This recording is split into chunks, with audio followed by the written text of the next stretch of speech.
السلام عليكم ورحمة الله وبركاته. قبل بداية الفيديو عطر فمك بذكر الله والصلاة على النبي.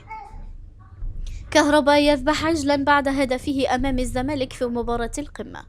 ذبح محمود عبد المنعم كهربا لاعب النادي الأهلي عجلا بعد عودته للمشاركة في المباريات وتألقه مع المارد الأحمر ليسجل هدفين ضمن ثلاثية الأهلي أمام سموحة في كأس مصر، ثم إحرازه هدفا في ثلاثية الأهلي في شباك الزمالك بالجولة 14 بالدوري. وكتب كهربا عبر حسابه الشخصي على الانستغرام: الحمد لله، هذا من فضل ربي، اللهم لك الحمد ولك الشكر.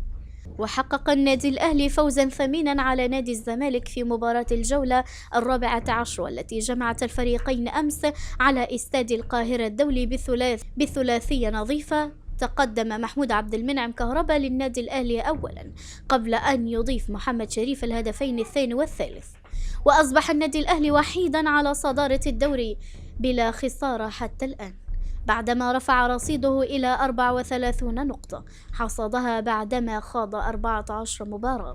فاز الأهلي في 10 مباريات وتعادل في 4 أخرى ولم يتلقى أي هزيمة، وسجل لاعبو الأهلي 25 هدفا واستقبلت شباكهم 5 أهداف فقط كأقوى خط هجوم ودفاع في المسابقة.